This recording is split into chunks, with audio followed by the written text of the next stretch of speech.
자, 인사합시다. 안녕하십니까? 예, 반갑습니다. 저 오늘은 시험에 꼭 나오는 테마 특강, 10곡대 특강 수업 진행할 거고요. 교재는 연록생 교재 있죠? 예, 요 교재로 수업을 진행할 겁니다. 그 시험에 꼭 나오는 테마 특강 그 부동산학개론은 어떻게 구성이 되어 있는지를 말씀드리면요. 일단 테마별로 내용이 정리되어 있고, 첫 번째는 이제 핵심 이론, 두 번째는 시험에 자주 출제되는 지문, 기출 지문이에요. 자주 출제되는 지문, 자출제라고 하겠습니다. 그 다음에 세 번째가 이제 요 관련되는 문제, 이렇게 해서 한 세트로 구성이 되어 있습니다. 그래서 이론, 시험에 자주 출제되는 지문, 문제 이렇게 보시면 되는데요. 그래서 이제 우리 공부하시는 방법, 아주 정상적인 방법은 어떤 이론들이 이제 중요한지를 봐야 될 거고요. 그 이론들이 그동안의 시험 지문에 어떻게 출제가 되었는지를 한번 보고, 이걸 바탕으로 해서 이제 우리가 앞으로 예상되는 문제들은 어떤 것들이 있는지를 확인하는 과정, 이렇게 3단계로 구성을 했고요. 시험에 꼭 나오는 테마 특강 강의의 특징은 이제 그 이론을 문제 접목시키는 과정을 갖다가 한번 진행해 볼 예정입니다. 접목, 이 응용력이라고 하죠. 응용력. 지금 시점에서 이제 제가 가장 많이 수험생들한테 받는 질문도 아니죠. 질문이 아니고 저한테 막 불만도 아니고 불평도 아니고 푸념이 제일 맞겠네요. 그러니까 뭐 이런 얘기를 합니다. 수업 시간에 들을 때는 그 고개를 끄덕끄덕하면서 들었다. 근데 문제가 잘 안 풀린다. 그런 얘기를 상당히 많이들 하세요. 그러니까 실제로 이제 우리 수험생들의 상위 10% 수험생들에게 나타나는 특징이 뭐냐면, 그 상위 10% 수험생들은 이렇게 척하면 척이에요, 그냥. 그러니까 제가 수업할 때 어떤 수업을 진행하면 문제로 바로 이제 응용을 하실 수가 있는 그런 탁월한 능력을 지니신 분들이 제 눈에 뭐 그동안 제 경험상 한 10% 정도 수험생들이 있더라고요. 그런 분들은 따로 응용력을 기르실 필요가 없어요. 그러니까 이론만 들어도 자동으로 문제가 풀리니까. 나머지 90% 수험생들은 꼭 그 중간 과정이 좀 필요하더라는 겁니다. 그러니까 이론으로 배웠던 내용들이 시험 문제로 어떻게 출제가 되는지에 대한 고민을 갖다가 꼭 한번 해보셔야 될 것 같고, 그래서 만든 특강이 시험에 꼭 나오는 테마 특강, 이 특강을 진행을 할 예정입니다. 그래서 수업 시간에 우리가 배웠던 이론들을 문제로 적용하는 응용력을 배양하기 위한 과정이다라고 생각하시면 되고요. 이 특강은 기본적으로 이제 제 수업을 최소 2번 이상 들으셨던 분들, 그러니까 3, 4월달 심화이론, 5, 6월에 요약, 아니면 3, 4월 심화이론, 5, 6월에 이론 마스터 과정을 들으신 분들이 들으시면 상당히 큰 효과를 보실 수가 있고요. 그렇지 않은 분들은 약간 효과를 덜 보실 수도 있다는 생각을 하시면 좋을 것 같습니다. 최소 3, 4월 심화이론 과정은 듣고 이 수업을 들으셔야지 상당히 큰 효과를 보실 수가 있다라는 생각을 드립니다. 이 수업을 듣고 문제풀이를 한번 접해 보시면 상당히 이제 좀 효과적으로 문제풀이에 대비할 수 있지 않느냐. 결판은 이론으로 나지 않는다는 거, 결판은 문제로 난다는 거. 그러니까 많이 알고 있으나 문제를 못 맞추시면 우리 시험에서는 합격하실 수가 없고요. 뭐 잘 없는 경우지만, 많이 모르지만 문제를 잘 맞추시는 분들도 있어요. 그러니까 우리 수험생들 중에 어떤 수험생들이 계시냐면, 선생님 나 아는 게 별로 없는데 점수는 85점 나와요. 뭐 그런 사람들이 있어요. 잘 모른대. 자꾸 모른대. 자꾸 모르는데 시험만 치면 점수 잘 나오시는 분들이 계셔요. 그러니까 지문 5개 중에서 3개를 추려내고 2개 중에 하나 찍으면 맞대. 뭐 왜 맞는지도 잘 모르겠대. 그냥 맞대. 그래서 옆에 수험생이 막 질문하는 거죠. 너 이거 어떻게 맞췄어? 좀 설명해 줘봐. 그러면 수험한테 못해. 수험한테 못하고 뭐 지풀도 아는 거 없는데 점수는 잘 나오는 그런 분들도 계신단 말이에요. 그죠? 근데 그런 분들이 이 시험에서는 장땡이다 하는 겁니다. 그러니까 어쨌든 결과적으로 문제만 잘 맞추시면 되는데, 그래도 일단 기본적으로는 이론을 좀 탄탄하게 다지신 다음에 문제 적용하는 능력을 배양을 하시자 하는 측면입니다. 수업은 우리 부동산학개론이 총 8개 편인데요. 총 3번에 걸쳐서 진행이 될 거예요. 4시간씩 3번. 그래서 총 12강 정도 진행이 될 건데, 1, 2강 투자론 진행할 겁니다. 오늘은 저랑 투자론 공부할 거예요. 3, 4강은 감정평가론을 진행할 겁니다. 그래서 오늘은 저랑 우리 부동산학개론에서 가장 중요하다는 파트 2개, 투자와 평가론 진행을 할 거고요. 5, 6강, 7, 8강, 다음 주 수업이 되겠죠. 5, 6강에서는 이제 수요 공급 이론하고요. 그 다음에 정책하고 금융을 수업을 진행할 겁니다. 정책, 금융. 하나 써놓으시면 좋을 것 같네요. 그 다음에 9강, 10강, 11강, 12강. 요때는 이제 나머지 총론, 뭐 그다음에 뭐 시장론, 그다음에 뭐 개발 관리 마케팅론, 개발론이라고 하겠습니다. 이렇게 해서 수업을 진행할 예정입니다. 총 8개 파트.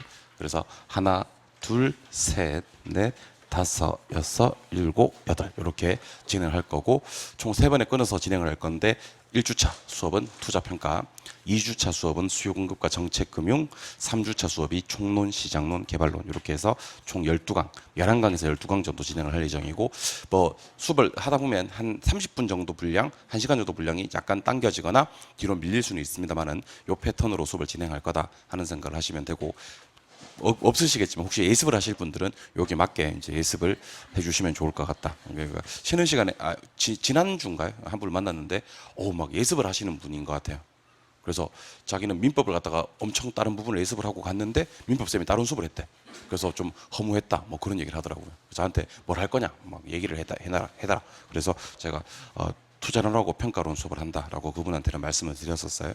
좀 이렇게 학습에 대한 예살이 있는 것 같아요. 그런 분들은 반드시 합격합니다. 자, 그러면 교재 페이지 81쪽을 먼저 펴보시면 19번 테마가 지렛대 효과라고 뜰 겁니다. 81쪽 19번 테마 찾으셨나요? 예, 여기서부터 투자론입니다. 여기서부터 투자론. 자, 그러면 우리 정말 중요한 수업이 될 거니까 그러면 저 제목이 지금 뭐라고 떴어요? 지렛대 효과라고 떴죠. 핵심 이론은 1번 지렛대 효과와 2번 총자본 수익률과 지분 수익률이라고 보입니까? 요거하고 시험에 자주 출제되는 지문은 여러분들이 좀 읽어주세요. 집에 가서 복습하시는 측면에서. 그리고 저는 뭐를 풀어드릴 거냐면 이론해드리고 한 장을 넘기시면 나오는 문제 4문제, 확인학습 문제 하나, 둘, 셋, 넷 요거를 풀어드리는 걸로 하도록 하겠습니다. 수업 어떻게 진행되는지 알겠습니까? 예, 칠판 한번 보시죠. 자, 지렛대 효과는 부채를 썼을 때 벌어지는 일인데 부채 쓰면 수익 커져요, 위험 커져요? 아니에요, 둘 다 커져요. 둘 다 커져요. 요거 기억하셔야 돼요. 지분 수익률도 커지지만 부담해야 될 위험도 아울러 커진다. 이때 부채 썼을 때 커지는 위험을 금융적 위험이라 그래요. 자, 그러면 금융적 위험을 낮추는 방법은 부채를 쓰면서는 없어요. 전액 자기 자본으로 투자를 하지 않는 방법 외에는 금융적 위험을 줄일 수는 없다. 요거 하나 기억을 하시고 두 번째, 지총저 기억을 하셔야 됩니다. 지총저. 지가 지분 수익률, 총자본 수익률, 저당 수익률인데 정의 레버리지는 요 순서입니다. 그러면 정의 레버리지는 지분 수익률이 가장 크고 총자본 수익률, 저당 수익률의 순서고 부의 레버리지는 반대입니다. 그러면 저당 수익률이 제일 크고 총자본 수익률, 지분 수익률이고 중립적 레버리지는 이것마저도 같아요. 딱딱 같은 경우를 중립적 레버리지라고 합니다. 그래서 여러분들이 요거 표를 한번 만들어 보시는 게 좋아요. 한번 세팅해 볼까요? 뭐야? 지, 총, 저. 그리고 요렇게 하면 무슨 지렛대? 정. 요렇게 하면 부. 같으면 중립적 지렛대. 글자로 한번 얘기해 볼래요? 정의 레버리지에서는 지분 수익률, 그러니까 자기 자본 수익률이 가장 많은 거, 커지는 거, 상승한다 그래요. 부의 레버리지에서는 지분 수익률이 가장 많다, 하락한다 그래요. 중립적 레버리지는 그것마저도 불변이고요. 한번 부의 레버리지가 발생을 하잖아요. 한 번 해병은 영원한 해병이듯이 한 번 부의 지렛대는 영원한 부의 지렛대예요.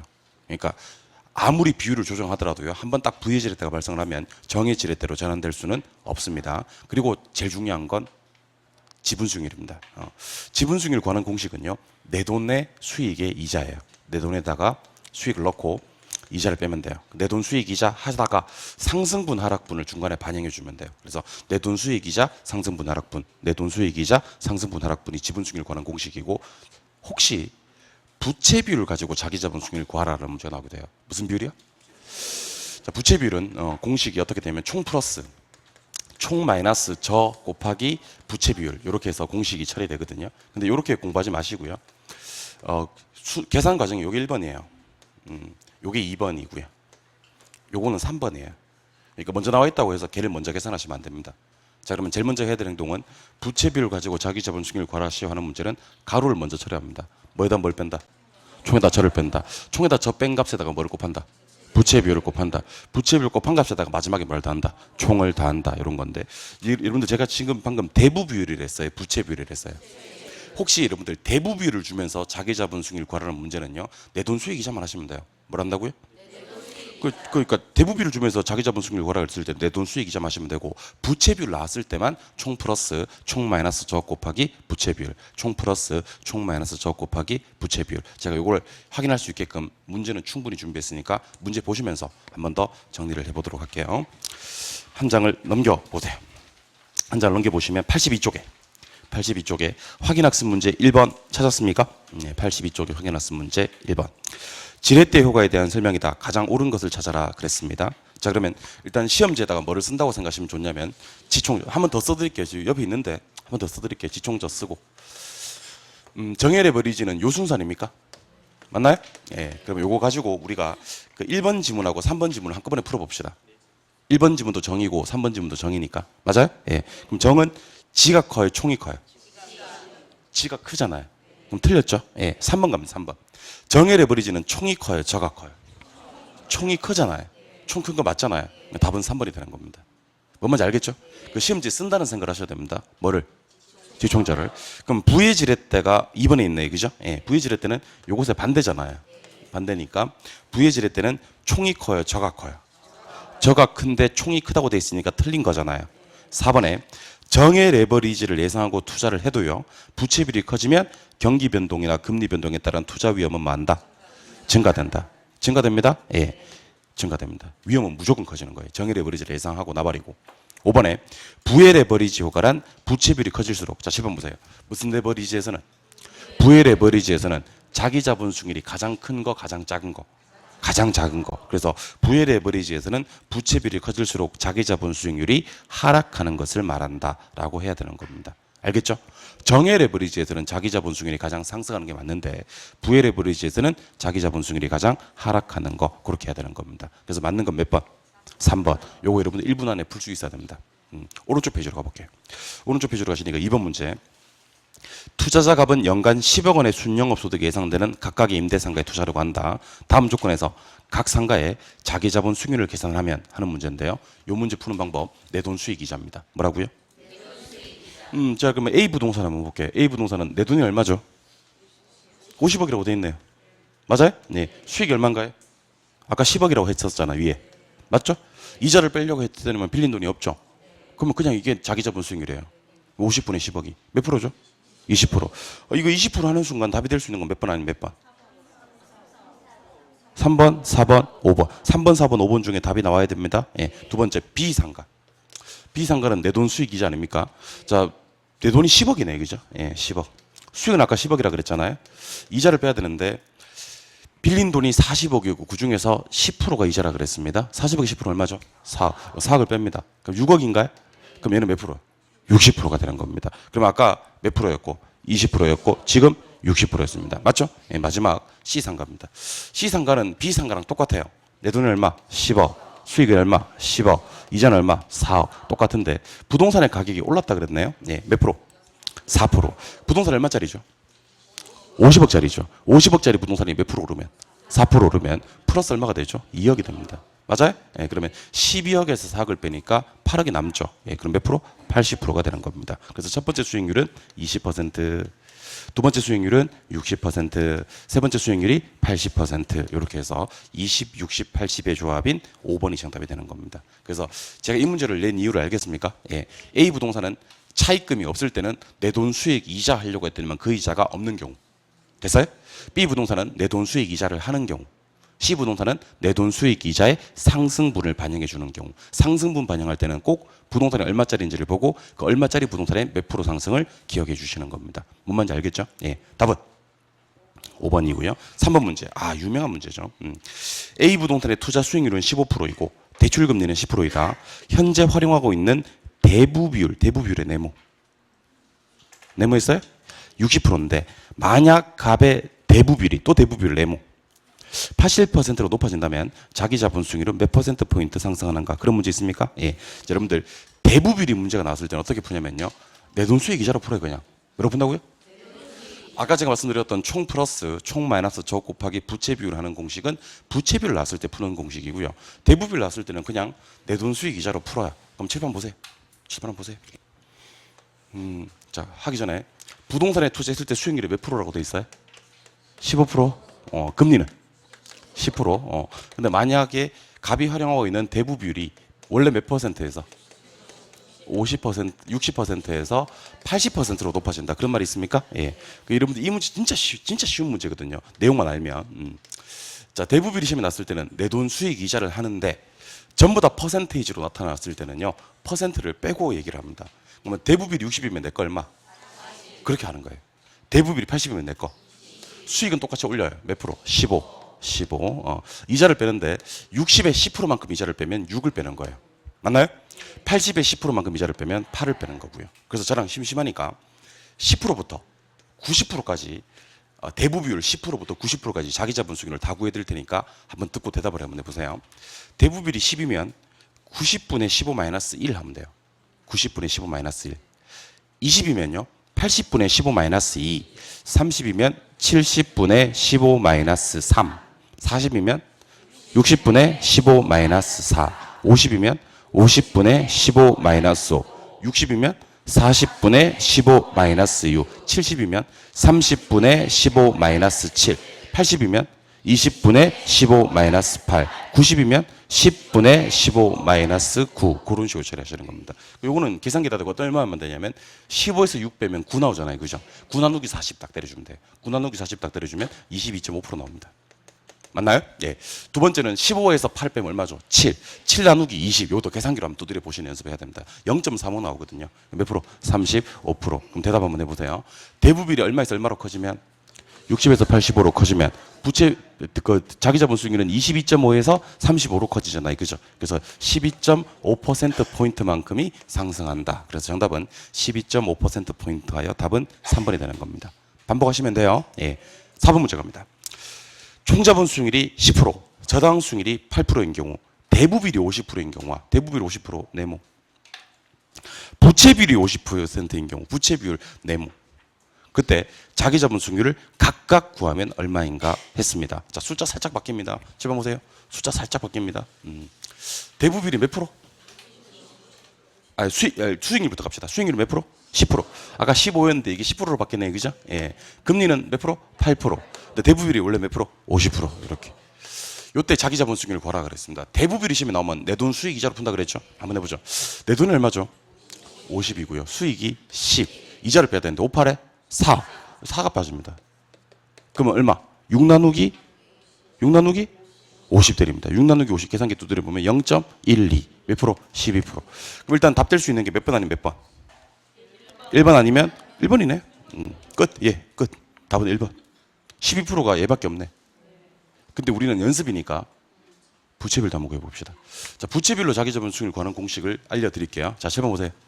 부채비율로 자기 자본 수익률 구하는 공식. 저는 제 생각에는 거기 밑에 해설에다가 부채비율로 자기 자본 수익률 구하는 공식을 쓰지 않았으면 좋겠어요. 왜냐면 앞에 있거든.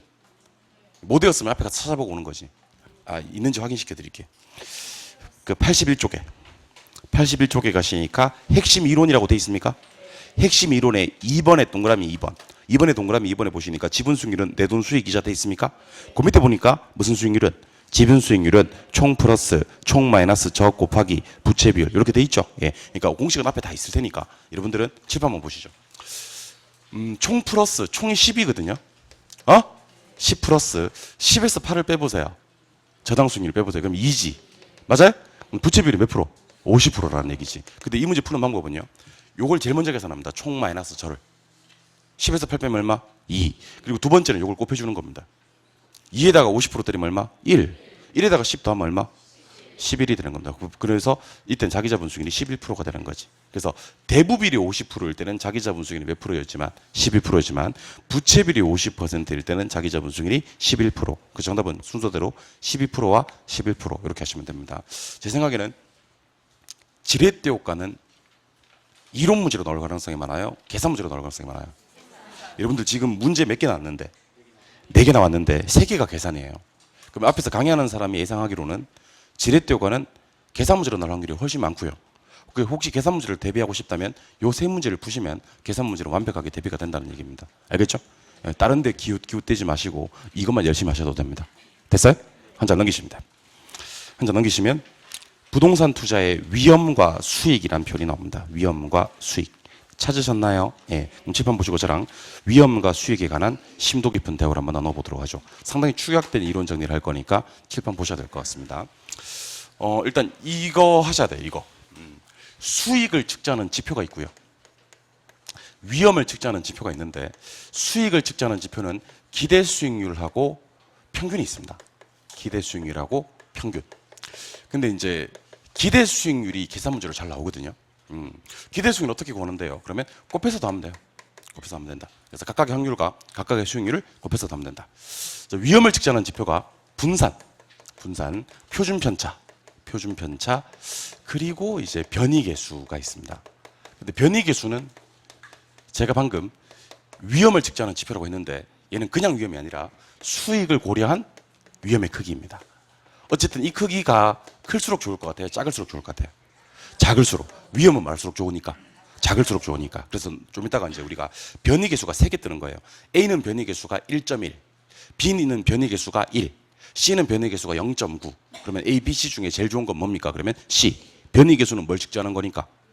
위험을 측정하는 거니까 많을수록 좋다. 작을수록 좋다. 근데 변이계수는 그냥 위험이 아니라 무엇을 고려한 위험? 수익을 고려한 위험. 이렇게 공부하시는 겁니다. 됐습니까? 예. 그리고 두 번째. 위험에 대해서 우리가 해야 될 얘기가 두 가지가 있는데요. 첫 번째는 사금법인율이라 그래요.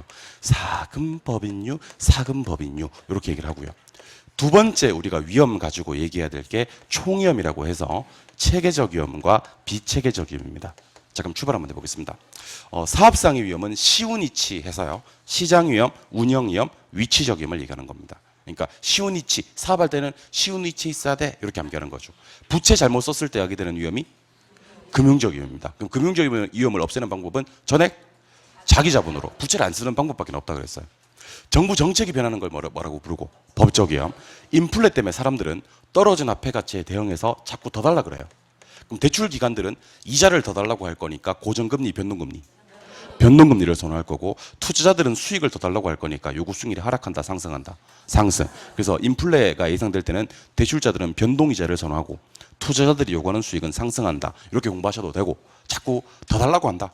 이자를 더 받고 싶으면 변동이자를 선호해야 되고 수익을 더 받고 싶으면 요구하는 수익을 상승해야 되니까. 나중에 요구 수익을 어떻게 구합니까? 그러면 무혐의를 더하고 위험 할증률을 더하고 인플레 더하고 싹 다 더해요. 그러니까 인플레가 예상될 때는 요구 수익률은 상승한다. 인플레만큼. 그다음에 황금성이 떨어지는 위험을 유동성 위험이라고 합니다. 황금성 떨어지는 걸 유동성 위험. 이번에는 총위험. 체계적 위험과 비체계적 위험이 있는데 모든 기업에 영향을 미치기 때문에 피할 수 없는 위험을 체계적 위험이라 그래요. 특정 개별 기업에만 영향을 미치기 때문에 피할 수 있는 위험을 비체계적 위험이라 그래요. 한번 해볼까요? 이자율, 인플레, 경기 변동 등은 체계적 위험. 근로자의 파업, 영업 경비의 변동, 법적 소송 문제는 비체계적 위험. 여러분들 포트폴리오를 통해서 재관리하는 위험은 무슨 위험이죠? 비체계적 위험. 위험이 커지면 수익이 커진다가 위험과 수익의 상쇄관계, 배려관계 맞습니까? 그때 위험은 무슨 위험? 체계적 위험. 그래서 머릿속에 앞으로 체계적 위험이 커질 때 수익이 커지는구나 라고 생각하셔야 돼요. 포트폴리오를 잘 구성하면 비체계적 위험이 제거되는구나 라고 생각하셔야 됩니다. 자, 그러면 포트폴리오를 잘 구성하면 총위험이 줄어야 안 줄어요? 포트폴리오 잘 구성하면 총위험이 줄죠? 이유가 뭐가 줄어서? 그렇지. 포트폴리오를 잘 구성했을 때는요. 비체계적 위험이 줄어서 총위험이 주는 거지 체계적 위험이 줄어서 총위험이 주는 것은 아니다. 그리고 우리가 상관계수란 말 들어본 적 있나요? 상관계수가 마이너스 1인 자산들로 포트폴리오를 구성하면 위험을 제로로 만들 수 있거든요. 그때 위험은 비체계적. 요것만 제로로 만들 수 있는 거지 상관계수가 마이너스 1이라도 체계적 위험까지 제로로 만드는 것은 아니다. 그리고 위험을 처리하는 방법이 3가지가 있고요. 3개. 위험을 관리하는 방법이 4가지가 있어요. 그러니까 제가 앞으로 이렇게 4만 써도요. 여러분들은 위험을 처리하는 방법 3가지는 쌤 저기 위험한 투자를 제외시키는 방법과 보수적 예측 방법과 위험 조정 할인율 적용법이 있잖아요. 이렇게 얘기해 줄 수 있으면 참 좋겠어요. 위험을 관리하는 방법 4가지를 얘기해 주세요. 그러면 위험을 관리하는 방법 4가지는 회피 보유 전가 통제가 있잖아요. 회피 보유 전가 통제가 있잖아요. 그렇게 얘기해 주셨으면 좋겠습니다. 자, 그럼 한번 해볼까요? 안전한 데만 투자하는 무위험 자산에만 투자하는 방법을 제외 또는 회피라 그래요. 진정한 투자가 아니에요. 돈 많이 벌 수 없어요. 보수적으로 예측하는 것도 돈 많이 벌 수 없는 방법인데 수익을 가능한 한 수익을 낮게 예측하는 거예요. 위험 조정 할인율은 위험할수록 무슨 할인율을 적용하냐면 높은 할인율 적용하는 겁니다. 한번 해봅시다. 안전한 데만 투자하는 걸 뭐라 그래요? 제외 또는 회피. 그리고 수익을 가능한 한 낮게, 비용을 가능한 한 높게, 부정적으로 미래 상황을 예측하는 방법을 보수적 예측. 위험할수록 높은 할인율을 적용하는 걸 위험 조정 할인율. 회피는 제외라 그랬죠? 그러면 제가 보유 2, 전가 7, 통제 1 이렇게 할 거거든요. 제가 말하면 얘가 어디에 속하는지를 얘기해 주세요. 준비금 또는 충당금. 준비금 또는 충당금은 보유죠. 민감도 분석을 통해 통제. 민감도 분석 알죠? 투입 요소 변화시켰을 때 결과치가 얼마나 큰 영향을 받는지를 분석하는 기법. 전가 7개는 손가락을 접으면서 7개를 한번 해보죠. 한번 따라해 보세요. 손가락 접으면 임대료 인상, 보호마청 리스, 선분양 변동금리 수합. 한번 해보죠. 시작.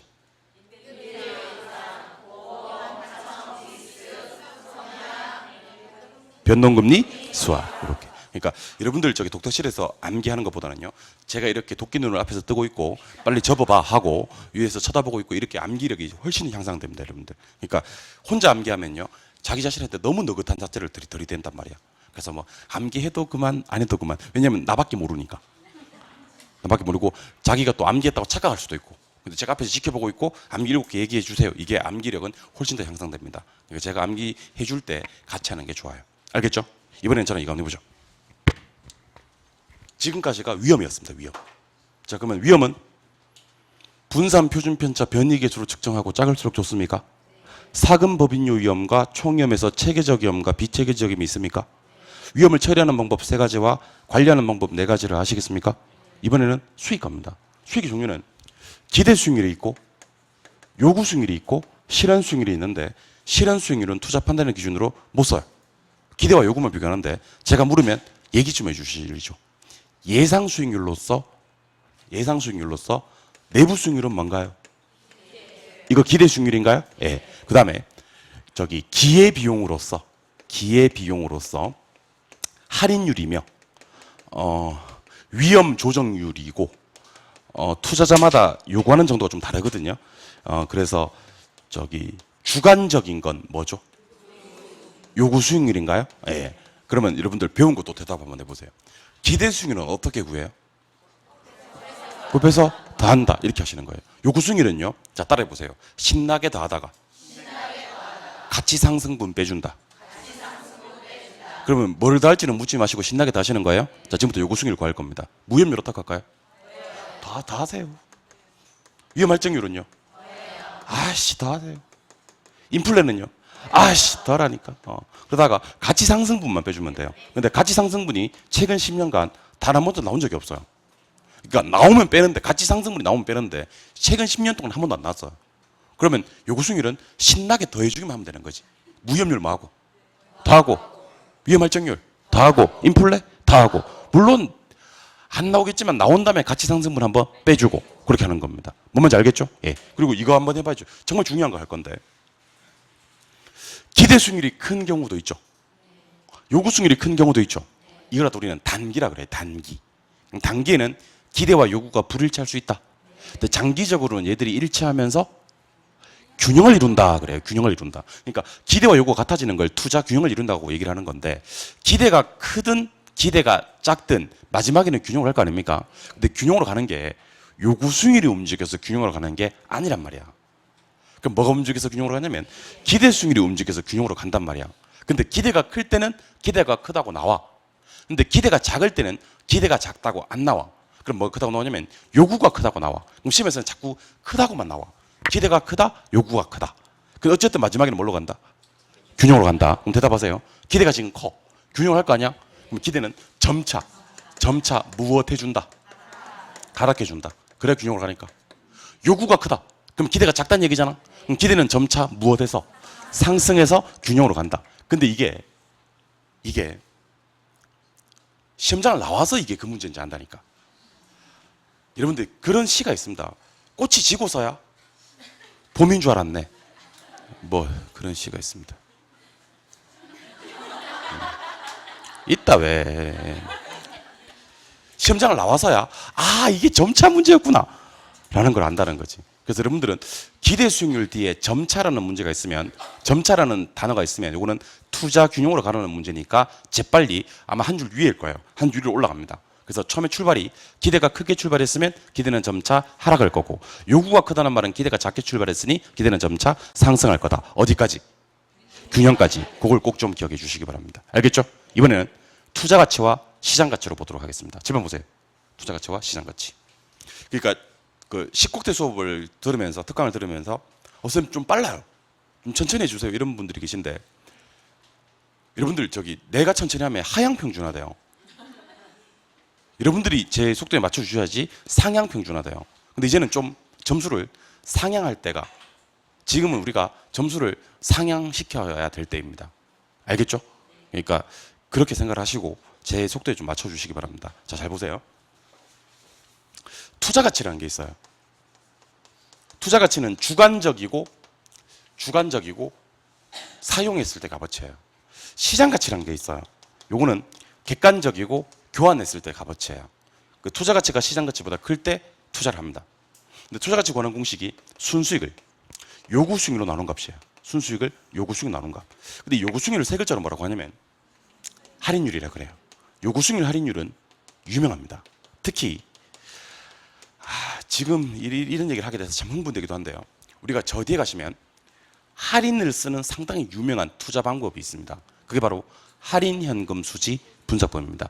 할인현금 수지 분석법 가면 순현가법이 있고 내부수익률법이 있고 수익성 지수법이 있거든요. 이 중에서 두 개가, 순현가법과 수익성 지수법은 할인율로 요구 수익률을 씁니다. 그럼 내부 수익률은요, 할인율로 내부 수익률을 쓰기 때문에 할인율이 요구 수익률로 하시면 안 됩니다. 자, 그러면 할인율로 요구 수익률을 쓰는 게 네 가지나 있는 거예요. 세 가지나 있는 거예요. 무슨 법하고? 순현가법하고 수익성 지수법하고 투자 가치 산정할 때는 할인율로 요구 수익률을 쓰기 때문에 요구 수익률을 그 유명한 할인율이라고 합니다. 그럼 질문. 위험이 커집니다. 위험이 커지면 요구 수익률이 커집니까?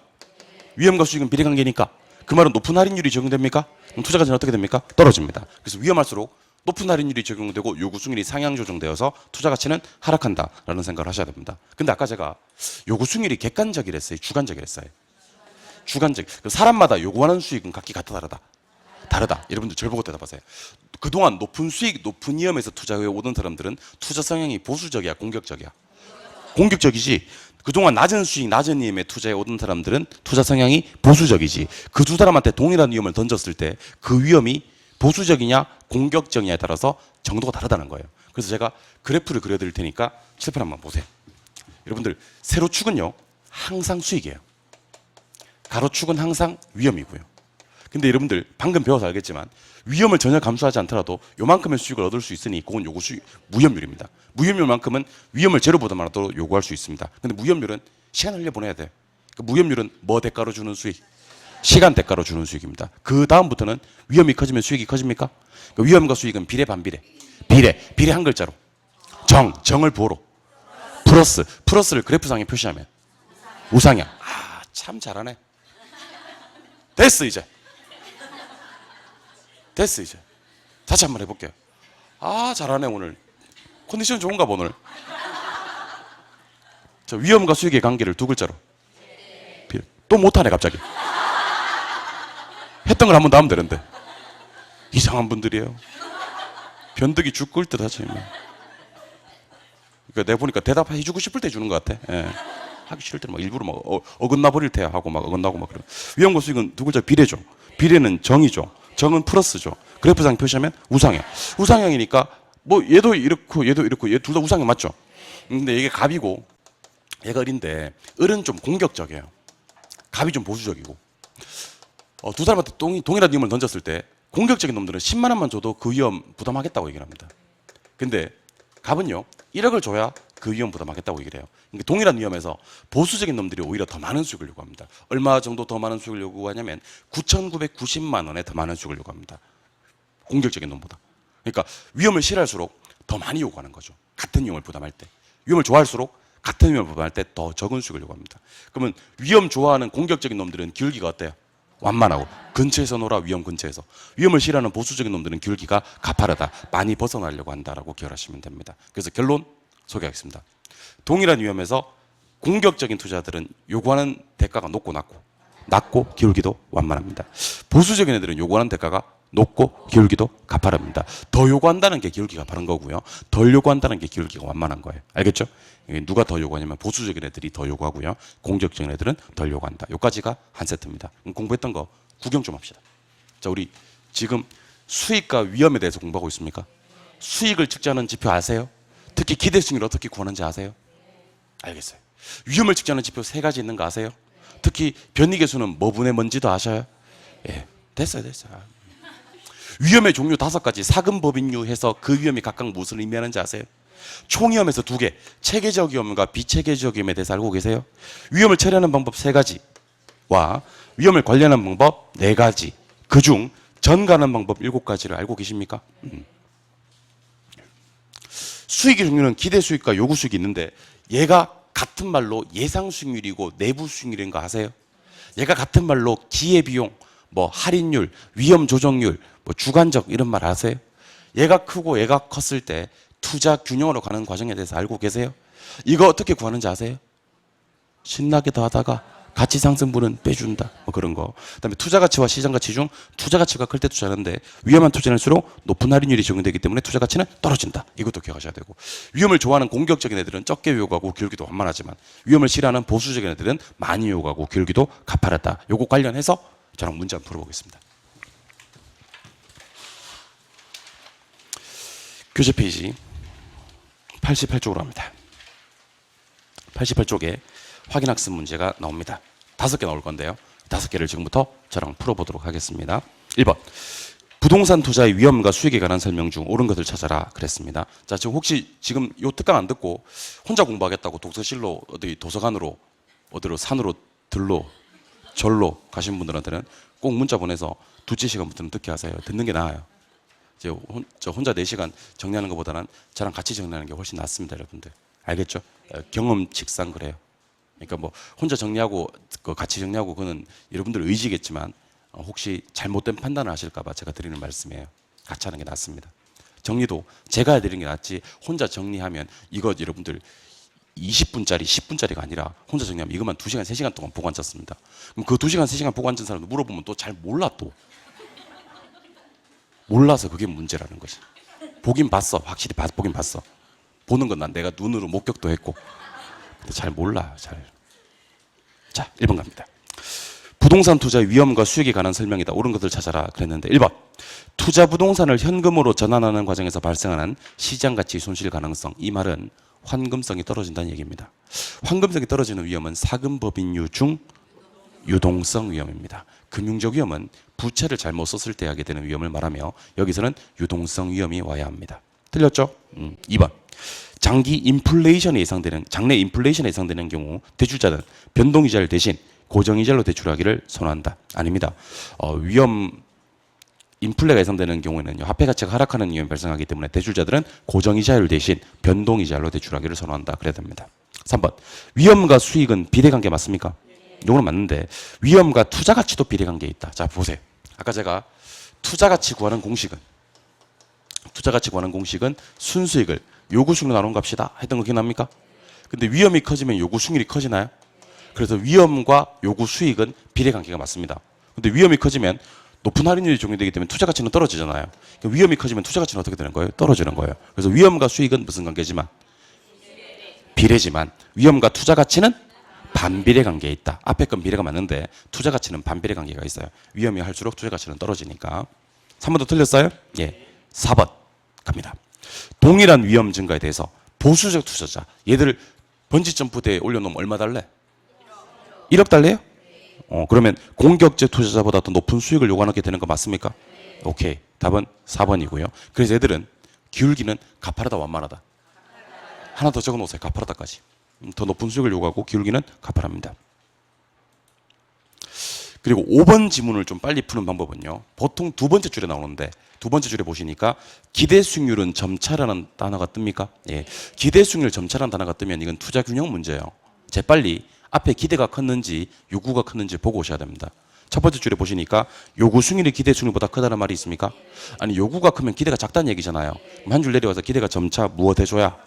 상승해줘야 투자 균형으로 가게 됩니다. 알겠죠? 그러니까 뭐 문제를 해석한다라기보다는 지문 자체를 거의 통째로 외우다시피 하셔야 됩니다. 알겠죠? 황금성이 떨어질 때 야기 되는 위험이 무슨 위험이라고요? 유동성 위험이라고요. 인플레 예상될 때는 대출기간 고정금리, 변동금리? 변동금리 선호한다고요. 예. 위험과 수익은 비례가 맞지만 위험과 투자 가치는 반비례 관계. 보수적 투자자가 더 높은 수익 요구하고 기울기 가파른 거 맞습니까? 예. 여기는 그런 지문이 없지만 공격적 투자자는 더 낮은 수익을 요구하고 기울기는 완만하겠네요. 그다음에 요구가 더 클 때는 기대가 작다는 얘기잖아요. 그럼 기대는 점차 무엇 해줘야 돼요? 상승해 줘야 됩니다. 5개 질문 다 기억하실 수 있어야 됩니다. 답은 4번, 2번으로 갑니다. 부동산 투자의 위험과 수익에 관한 설명이다. 옳은 것을 찾아라 그랬는데요. 요 문제는 제가 5번부터 거꾸로 한번 올라가 보겠습니다. 제가 문제 풀다 갑자기 5번부터 거꾸로 올라가 보겠습니다 하는 문제들은 대부분 답이 1번입니다. 너무 김이 빨리 세버리면 안 되니까 5번부터 거꾸로 올라가는 방법으로 김을 갖다가 유지하도록 하겠습니다. 알겠죠? 예, 5번 갑니다. 보수적으로 예측하는 방법. 여러분들 보수적이라는 말이 조금 걸리적거리시는 분들은, 조금 거시기 하신 분들은 네거티브라고 해석을 하세요. 그럼 앞으로 벌어질 상황을 좀 긍정적으로 예측을 해요. 얘네들은 부정적으로 예측을 해요. 자, 그럼 미래 상황을 부정적으로 시나리오를 하면서 써볼까요? 예. 수익은 가능한 한? 낮게. 비용은 가능한 한? 그렇게 예측하는 게 부정적 예측이에요. 수익을 낮게, 비용은 높게. 틀렸죠? 예. 4번 갑니다. 위험을 처리하는 방법 중 위험 조정 할인율법은 위험한 투자일수록 무슨 할인율? 위험하면 높은 할인율 적용합니다. 낮은 할인율 아닙니다. 예. 3번. 물가 상승률만큼 임대료가 인상되도록 임대 계약을 맺는 것은 위험의 회피에 속하고 위험도가 높은 자산을 투자해서 제외시키는 것은 위험을 전가시키는 방법이다. 바뀌었네요. 앞에 거 임대료 인상은 뭐고요? 전가고요. 위험한 높은 대상을 제외시키는 게 뭐예요? 회피. 회피 전가 구분할 수 있겠어요? 예. 2번 갑니다. 평균 분산 지배 원리에 따르면, 자, 한번 가볼게요. A 투자과 B 투자는 기대수익률이 똑같죠? 많이 봤습니다, 이런 거. 그럼 수익은 똑같은데 A 투자보다 B 투자의 기대수익률에 표준 편차가 더 크다. 이 말은 A와 B는 수익이 똑같은데 B가 더 위험하다는 얘기야. 그럼 상대적으로 안전한 누가? A가 더 선호된다라고 해야 되는 겁니다. 알겠죠? 예. 1번 갑니다. 투자자가 위험을 회피할수록 그랬습니다. 위험 싫어한다고요. 한 줄 내려와서 기울기는 마다 가파르다. 위험 싫어할수록 기울기 가파릅니까? 그렇습니까? 답은 몇 번? 1번이 됩니다. 그러면 답 관계없이 절 보세요. 절 보고 여러분들 보수적인 사람들 아세요? 그 사람들 수익을 높게 낮게 수익 낮게 괜찮아. 위험은 높게 그렇게 해야 하는 겁니다. 알지 않은데 말이 안 나왔겠지. 설마 1분 전에 했던 건 모르겠어. 설마. 그리고 우리가 정상적으로 사회 구성원으로 선거권도 있고 한데, 그죠? 투표도 하고 하는데 우리가 설마 1분 전에 했던 건 모르겠어. 말이 안 나왔겠지. 그죠? 예. 두 번째는 위험한 투자일수록 낮은 할인율, 높은 할인율. 높은 할인율. 세 번째. 임대료 인상하는 건 위험해. 전가. 위험한 투자를 제외시키는 것은 위험해. 회피. A 투자과 B 투자의 수익이 똑같대. 근데 A보다 B의 기대 수익률의 표준 편차가 더 크대. 그러면 수익은 똑같은데 B가 더 위험하다는 거잖아. 뭐가 더 선호돼? A가. 위험을 회피할수록 기울기는 마다 가파르게. 그 정답은 몇 번? 1번. 다 해석할 수 있어야 돼요. 예, 답은 1번. 3번 문제 갑니다. 다음 중 위험을 관리하는 방법 중 위험에 전가에 해당되는 것을 찾아라. 그런 말이 있죠. 절 보세요. 전가 아까 몇 개? 7개. 나올 때마다 이럴 거니까 여러분들 수업이 끝나고 나면요. 나중에는 암기한 적이 없는데 암기되어 있는 게 제일 좋은 거예요. 내가 암기해야 되겠다 하고 암기하면 그거 잘 안 좋은 거예요. 그게. 암기한 적이 없는데 암기되어 있는 자신의 모습을 뒤늦게 발견하고 깜짝 놀라는 사람이 되어봅시다. 우리. 알겠죠? 우리 전가 7개 따라해보세요. 임대료 인상, 보호마청 리스, 선분양 변동금리, 수업, 시작.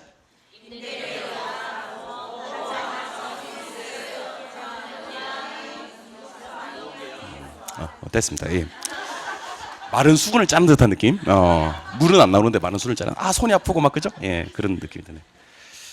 자, 1번에 보시니까 우리 전가 찾아야 될 지금 수익을 가능한 한 낮게, 비용을 가능한 한 높게 예측하는 건 뭐죠? 보수적 예측이에요. 그럼 보수죠? 예. 투입 요소 변화시켰을 때 결과치가 어떤 영향을 받는지를 분석하는 거. 일단 이 분석이 민감도 분석이야. 민감도 분석은 위험을 통제하는 겁니다. 맞죠? 예. 3번을 보니까 충당금이라는 단어가 보이세요? 준비금, 충당금 설정하는 것은 위험을 보유하는 거예요. 맞죠? 예. 4번에 위험한 투자를 제외시키는 것은 회피라고 보는 게 옳습니다. 회피. 그 다음에 보험이나 이자를 수합을 하는 것은 전가가 맞습니다. 이 문제 답은 5번이죠. 전가 5번입니다. 예. 4번 문제. 다음 자를 활용해서 산정한 대상 부동산의 기대 수익률을 구하시오 하는 문제. 여러분들 확신을 가지시기 바랍니다. 혹시 계산 문제 10개 나오면 5개는 반드시 풀게 나온다. 저는 여러분들 지난주에도 말씀드렸습니다만 계산 문제가 어렵게 나올까 봐 걱정한 적은 단 한 번도 없습니다. 단 계산 문제 풀 수 있는 5개를 그걸 못 찾을까 봐. 혹시 찾았는데 못 풀까 봐. 두 가지 걱정이 돼요. 못 찾을까 봐 찾긴 찾았어 했는데 못 풀까봐. 그러니까 두 가지 작업을 해야 됩니다. 10개 중에서 내가 풀 수 있는 5개를 찾을 것. 그리고 그 5개는 기를 쓰고 풀 것. 알겠죠? 기대수익을 구하는 문제는 그 중에 하나입니다. 기대수익을 어떻게 구합니까? 곱해서 더한다. 이거 여러분들 원본 상태 유지한 상태에서요. 집에 가서 열심히 풀어봐야 됩니다. 한번 해볼게요. 3, 4. 1.2. 시비하지 마세요. 시비하지 마세요. 결혼 시간에 시비하지 마세요. 알겠죠? 1.2. 3, 4, 1.2. 5, 8에 4.0. 4 하셔도 되고. 그 다음에 20% 곱하기 13%. 2.6. 우리 방금 뭐 하셨어요? 곱했어요? 그럼 다 하세요. 그럼 얼마? 7.8%. 집에 가서 아무것도 없는 가운데 7.8. 시간 내 7.8%는 연습하시고요. 한 장 넘기시면 5번 문제인데요. 사실 5번 문제는 투자가치 구하라는 문제예요. 투자가치. 7번 보세요. 자, 일단 투자가치 구하는 공식을 하셔야 되는데 자꾸 하다 보면 공식까지 외워져요. 자, 보세요. 투자가치 구하는 공식은 순수익을 요구수익으로 나누어요. 순수익을 요구수익으로 나누는데 요구수익률을 뭐라고 부르냐면 할인율이라고 불러요. 왜 할인율인지 아세요? 요구수익률은요. 투자가치 구할 때나 순현가법이나 수익성 지수법에서 할인율로 쓰이니까. 그래서 우리 아까 이런 거 얘기했던 거 기억나시죠? 위험이 크면 요구수익률이 커진다. 위험과 수익은 비례. 근데 위험이 커지면 높은 할인율이 적용되니까 투자가치는 떨어진다 그랬죠? 위험과 투자가치는 반비례. 이렇게 하시면서 자꾸 공식을 외우는 거야. 투자가치 구하는 공식은 요구수익률, 할인율분의 순수익입니다. 근데 지금 순수익이 얼마? 3천. 아, 그러면 여러분 눈치 빠른 분들 눈치챘겠네요. 아, 이 문제 사실 투자가치 구하라는 문제가 아니네. 요구수익률 구하는 줄 아는지 모르는지를 측정하는 그런 문제네 라는 생각이 드시길 바래요. 드셨어요? 근데 요구수익률은 신나게 다 하다가 가치상승분 빼준다. 그럼 내가 뭐 얘기를 하면 여러분들 신나게 다 할 준비부터 하셔야. 예. 무위험률 5 플러스 위험할증률 6 플러스 여기까지 11이죠. 미음 갑니다. 미음부터 인플레 4 플러스 여기까지 15잖아. 근데 가치상승 3 요거는 빼. 신나게 다다가 가치상승분은 빼. 예. 그 누가 다른 학원에서 이걸 갖다가 가치상승 갖다가 끝에 안 내고 가운데 냈다고 막 지랄하더라고 나한테. 그 자기는 니은 디귿 리을을 더하고 미음을 뺐대. 그리고 내한테 막 이렇게 위치를 갖다가 그걸 또 빼야지. 그걸 또 앞에 놔두면 헷갈리게 막 그러면서 지랄하더라고. 빨리 이것도 그만두든지 해야지. 강의 이것도 빨리 하고 그만두든지. 한몫 잡으면 빠지는데 해야지. 더러워서 뭐 아니 문제도 내가 마음대로 못 내고 내 책엔 내 문제도 내가 마음대로 못 내고 이런 자유를 억압한 상태에서 내가 수업을 해야 되고 맞잖아요.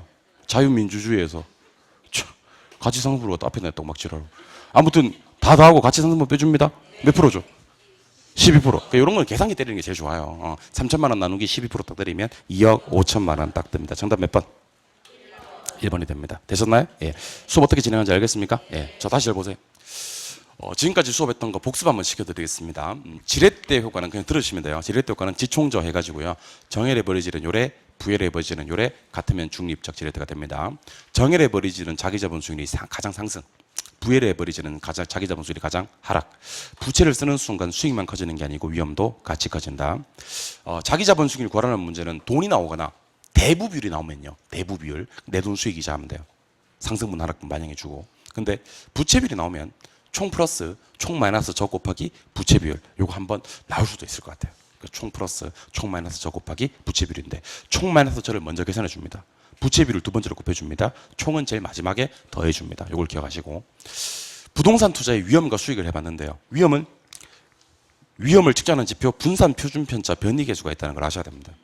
위험의 종류 사금법인유 위험과 위험의 종류 체계적 위험과 비체계적 위험을 아셔야 됩니다. 위험을 처리하는 방법 3개, 제외, 보수적, 할인율과 관련한 방법 4개, 회피 보유, 전가 통제, 특히 전가 7개, 임대료 인상, 보험하청 리스, 선분양, 변동금리, 수합에 대해서 알고 계셔야 됩니다. 수익은 동의어부터 기억을 하셔야 됩니다. 내부 수익률과 예상 수익률은 기대고요. 최소, 기회비용, 할인율, 위험 조정률, 주관적 이런 것들은 요구를 얘기하는 겁니다. 구할 수 있어야 됩니다. 기대는 곱해서 더하기만 하면 돼요. 근데 요구는 신나게 다 하다가 가치상승분은 빼주는데 가치상승분이 가운데 있을 수도 있다는 거 유념하셔야 됩니다.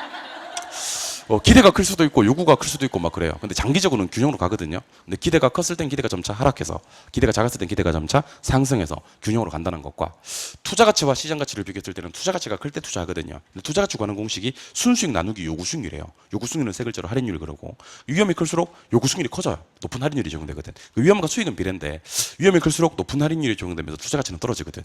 그 위험과 투자 가치는 반비례 관계가 성립하지 않느냐 하는 생각도 하셔야 됩니다. 여기까지가 첫째 시간 수업했던 내용입니다. 둘째 시간에는 뭘 할 거냐면 포트폴리오, 시간 가치 계산, 현금 수지 측정, 투자 분석 기법으로 갈 예정입니다. 다 죽었습니다. 좀 쉬었다가 투자론 중요 부분 가도록 하겠습니다. 쉬겠습니다.